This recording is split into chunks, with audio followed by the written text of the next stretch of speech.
theme is harvesting the goodness. And as I told you earlier, we received the results of our cultural survey, which 79 of you participated in. And we came up with a list of the 11 most important values to us as a collective. And over the next 3 months, I'm going to be talking about them here. And we'll go deep with them so that we can maybe come to a common understanding of what each value means to us. And I'll be asking you for your input. So, we start with number 1 today. Number 1 value is financial health and resources. Not only was that true for our community, but across Centers for Spiritual Living at large, which leads me to believe that people have some inkling of fear still around money. I know I do. I'm sure that every one of us does from a moment here and there of having worry.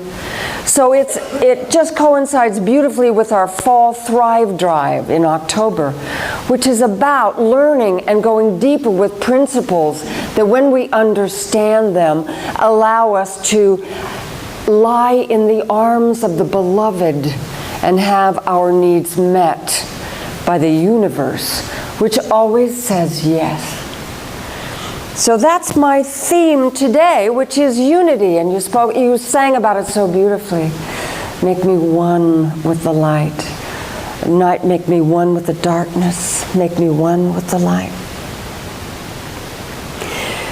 So following the first value, which is financial health and free and prosperity, the second one was spiritual living. Then accountability, love, inclusiveness, diversity, honoring all voices, open communication, commitment, compassion, and integrity. So today, in October, what we value, financial prosperity and integrity. And I just want to take a moment to just blow kisses to our young'uns that are in this room. As we went into meditation, I meant to invite us to listen to the gooing of that child in our meditation.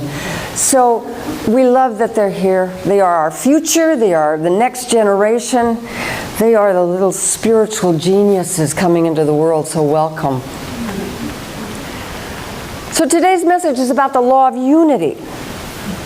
Karen Russo writes in her book, The Money Keys, the law of unity states that all of life is connected to and created from one infinite, eternal source. This source is also known as God, Creator, life, Spirit, the universe, higher power, Mother Earth, and so on. The nature of the source is intelligence, power, love, invisibility, creativity, wholeness, peace, freedom, joy, and abundance. We are one with life. Everything and everyone is interconnected, not the same, but connected. When we live from our awareness of the reality of the law of unity, we serve wholeness. And so I ask you, what reality are you serving? Can you afford to participate in the world's suggestion that there is not enough? Or are you willing to stand in the place of connectedness to a universal source of all supply? Ernest Holmes tells us that both prosperity and poverty are states of mind. If we desire to erase the thought of poverty, we must go back to the thought of prosperity, an affirmation of the allness of good, the source of which is God. We are confronted with the revealing truth that poverty is lack of the knowledge of God. If we had a complete realization of the allness of good and our oneness with God, we would automatically express abundance. Now, perhaps there is no one in this room who would admit to having a poverty consciousness. But I would also guess that every one of us has at times felt the tug of not enough, and have found it expressed in various ways in our life. We say, I'm doing all right. And we are. We are doing all right. But then there's that little nagging thing that comes in. I don't have enough love in my life. I don't have enough youth in my life. Whatever it is, there is a little residual feeling of not enough in our society, and it is in our collective consciousness. And so if we are to live this other reality, we've got to keep turning back from any thought of lack to the thought of abundance until it becomes part of our DNA. So I invite you to begin right where you are and actively, consciously turn your thoughts to the idea of wholeness, of unity. You are one with the source of all supply. When I had just made the decision to enter ministerial school, I was working at Franklin Covey Company in Salt Lake, and I was wrestling with the idea of moving to Southern California to go to school. And all of the thoughts plaguing me, how am I going to get a job? Where am I going to live? How am I going to get my enormous number of pets there and find a place for us all to live? And it was worrisome. And one day, I was walking down the hallway and I saw a colleague. And in the conversation, she told me that she was leaving to go move to a small town in Utah to take care of her mother. And she was plagued with the thought of, how am I going to make a living in this little town that has very little opportunity in it? And I found these words coming out of my mouth, and they just shocked me. I said, remember who your true employer is. And she froze and got wide-eyed, and I froze and got wide-eyed as we looked at each other and took in the deeper truth of that there is something within each of us and surrounding our lives that supports us with a yes. Too often I give it things to say yes to that are not really the things I want. And so I see them show up in my life in ways of not enough and lack. And you know, from that moment, that eye-to-eye contact, source seeing source, and recognizing the truth of this, I went on and my way was paved. I found a place. The first afternoon I looked, I found a job. All of my needs were met. And I could only trust that hers were as well, as she went on to minister to her mother.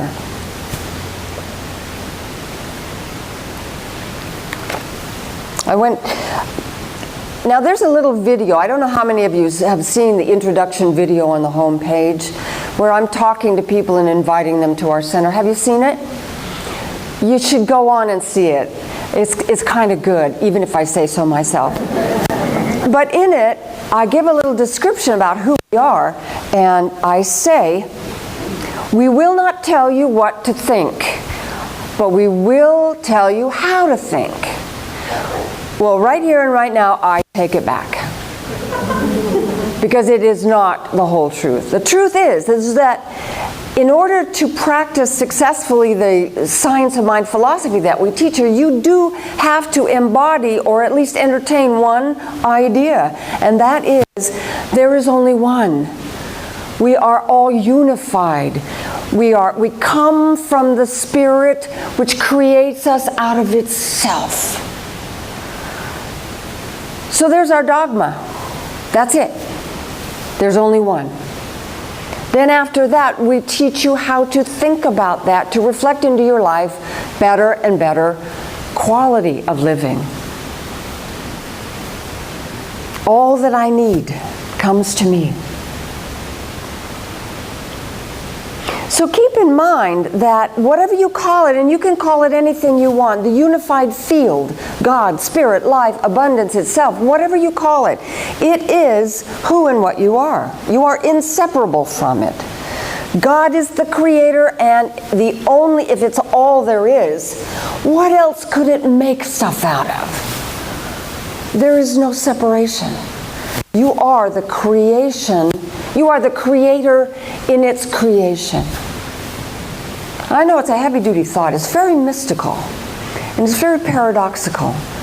But it is the fundamental underlying truth of what we teach here. So I ask you again, what reality are you serving? Can you begin to accept that you are love and life and peace and abundance in form? Or do you hold on to some part of the big lie, I call it, that you're somehow separate from God and that you must work hard or earn those things that you want and need? The universe will say yes to whatever path you take. And as I said, none of us wants to own a poverty consciousness. However, how many times do we hear in our own heads, well, I could work harder if I want that. Time is running out for me. I'm getting old. I lost a lot in the market crash, and I don't know if I can make it up. There's simply not enough to go around. We are living in hard times. See, we find ourselves serving that reality every time we speak those words. Because the universe says yes. You're right, my darling, it is hard times. And yes, you're right, it appears that there isn't enough to go around. But if we serve this other reality, which is that God is infinite, there is an infinite banquet put before us. We just have to learn how to take more than the beans. Yes, you can have a dish of beans if that's what you want. But you can also have caviar. You can also have whatever on this banquet table you want, if you have the courage to speak it and then become it. That's the paradox. When you serve that reality, that God is my true employer, not my boss, not my company. The creative source itself supplies everything I need and everything I want. See, when you serve that reality, you allow it to serve you. And again, the universe says yes. Gotcha. So we can take a thimble to the infinite source and draw that much out. Or we can draw out an ocean full of good and possibility and bring it into life. Now, it takes a lot to cultivate this idea. I don't want to give you the idea that if you just say, I'm rich, I'm rich, I'm rich, that you can go to your bank account and it's going to show $1 million. That's not going to happen. Well, it might.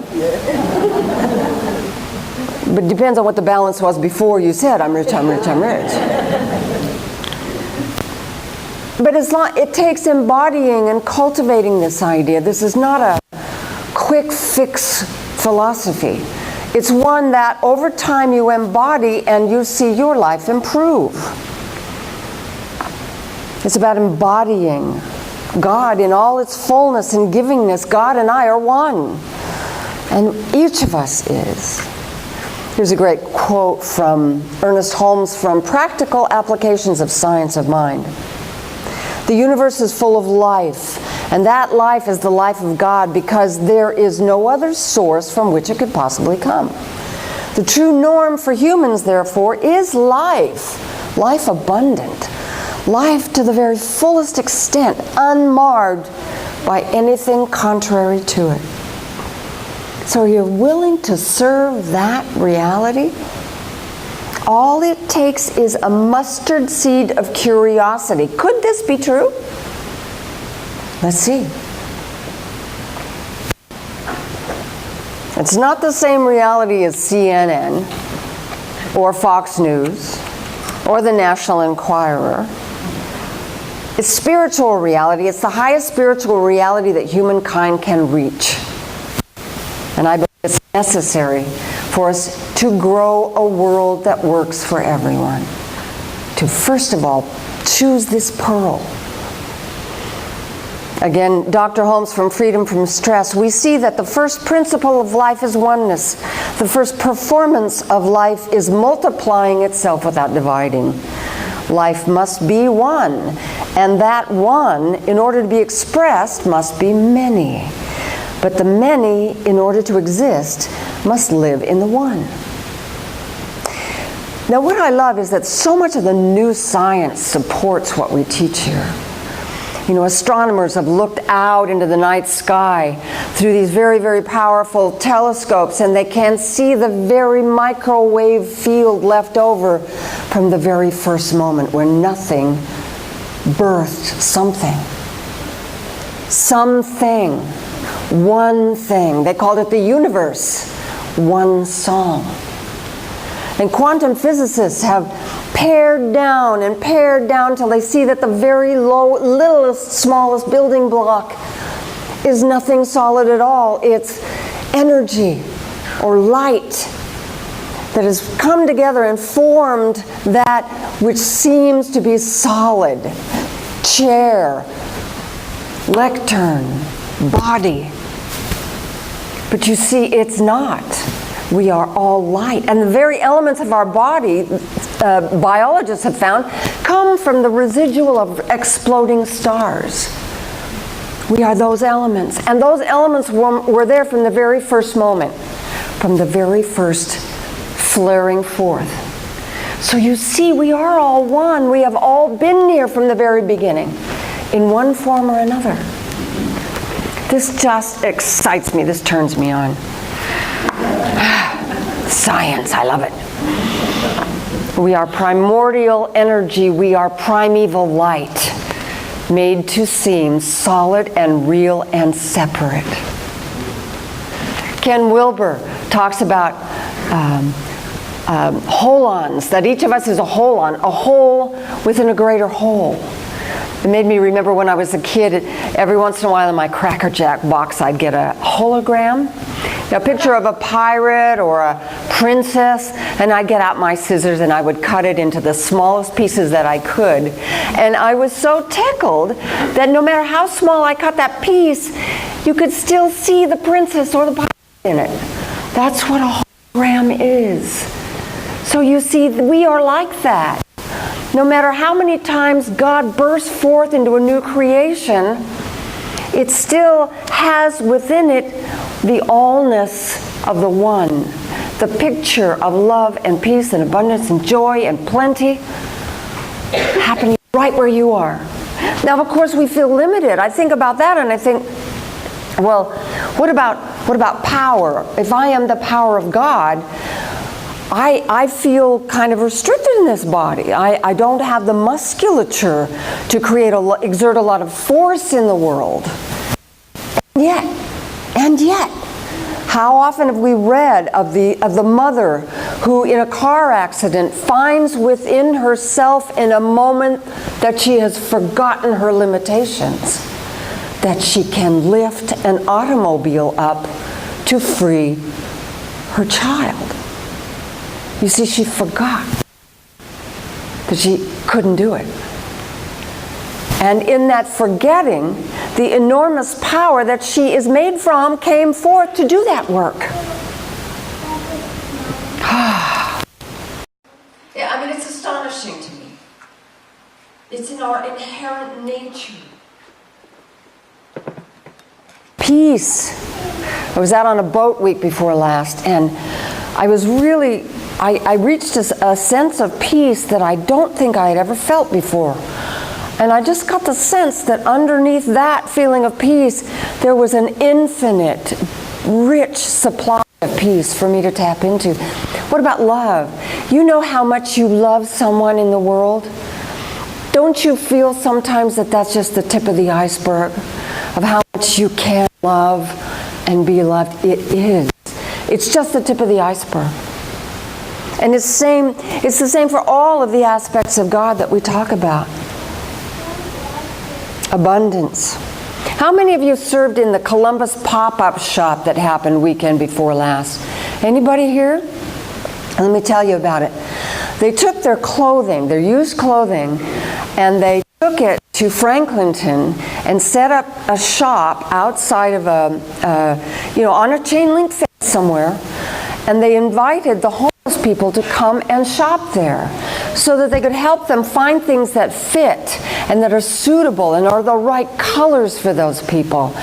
And I tell you, they learned a lot about abundance from that experience, how abundant we are.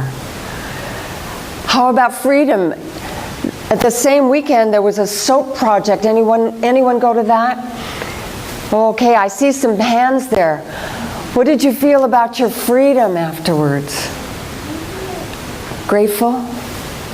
What it was, they wrapped bars of soap with the human trafficking hotline number and took it to motels and bars near the Quarter Horse Congress that took place, so that the young women who were trucked in here for that event could see that number and call it and get free. What does that do to your sense of freedom? It's just the tip of the iceberg, what you feel. Because we are all unlimited. We think we're limited. I have no idea what the truth is about any of us. We haven't even begun to realize the potential of being holons of God. So I'm going to give you a homework assignment. Remember the Red Queen in Alice in Wonderland, and how she says, "Why, I often believe 6 impossible things before breakfast." That's your homework. And I'm going to ask you to share next week. So think about that. Think about what is impossible for you, or people you love, or this center. What is impossible? And just work that for a while. You will find what it brings up in you as to where your feelings of impossibility are. So don't forget. Maybe I'll send it out in an email. Don't forget. Write them down. Study them. So in closing, I want you to close your eyes and prepare for our affirmative prayer by listening to these words of Dr. Holmes from his book, This Thing Called You. I belong to the universe in which I live. I am one with the creative genius back of this vast array of ceaseless motion, this original flow of life. I am as much a part of it as the sun, the earth, and the air. There is something telling me this, like a voice echoing from some mountaintop of inward vision, like a light whose origin no one has seen, like an impulse welling up from an invisible source. My soul belongs to the universe. I sense my oneness with all life. I enter into the joy of conscious union with infinite peace, divine joy, and complete scrutiny. So I just let myself remember to the very best of my human ability what God is. That God is peace and power and abundance and joy and love and life. And that from itself it created me, I am it, to the extent that I can recognize that I am it, and I do so now. I invite a greater realization of that into my own heart and mind.